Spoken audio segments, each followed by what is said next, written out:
Salut, c'est Anne-Sophie. Aujourd'hui, on va parler de la nausée. Que tu sois en début de grossesse ou sous traitement, par exemple chimiothérapie qui te donne des nausées qui franchement te gâchent la vie, j'ai des astuces à te proposer. À tout de suite.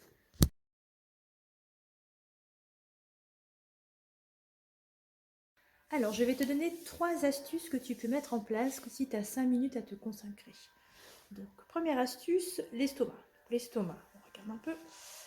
Donc, il est bien ici, sur la partie gauche. Et en haut de l'estomac, qui fait la jonction entre l'œsophage et l'estomac, il y a le cardia. C'est le petit clapet du haut qui tient bien l'estomac fermé. L'idée, c'est de mettre ses doigts en crochet, donc le pouce et les 2 doigts là. Ici, on a les côtes. Et de mettre ici comme si on allait tenir le cardia. Alors, le cardia n'est pas tout à fait accessible, mais on fait avec l'intention. Donc, on met en crochet ici et on appuie, pas trop fort non plus, on trouve le juste milieu, mais comme si on tenait l'estomac, avec l'idée de faire descendre en respirant. Donc on y va.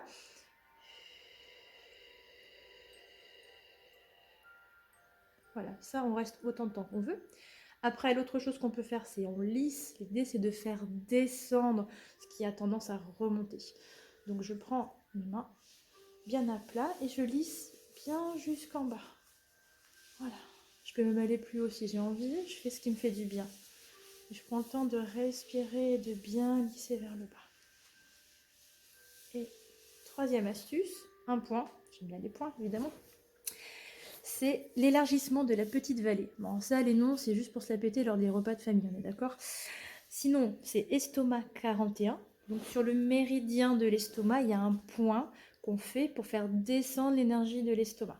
Alors, il est ici, au niveau du coup de pied. Donc là, tu vois de profil.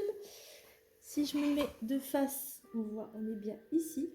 Et là, hop, on sent 2 tendons. Il y a un petit creux. Et le pouce, il va naturellement dedans. Et ben, j'y vais. Donc je prends mon pied et je mets mon pouce là entre les 2 tendons et j'y vais, j'appuie. Je mets un peu dans la position que je veux, en tailleur si on sait faire. Moi je suis pas souple, je sais pas le faire, mais chacun fait comme il veut. Et voilà. Et on descend avec l'idée de... On fait descendre tout ça et on respire. Voilà. Sinon, un dernier point qui est super connu, si jamais on n'a pas le temps de faire tout ça, c'est mettre cœur 6. J'en ai parlé dans la précédente vidéo. C'est un point à tout faire parce qu'il a pas mal de fonctions et il est hyper intéressant. Donc si jamais tu es dans une salle d'attente et que tu n'as pas le temps de faire tous mes petits trucs là, mettre cœur 6, hop, hop, c'est discret et c'est aussi super efficace. Voilà, n'hésite pas à me donner ton retour pour savoir si ça a bien fonctionné chez toi et je te dis à très bientôt.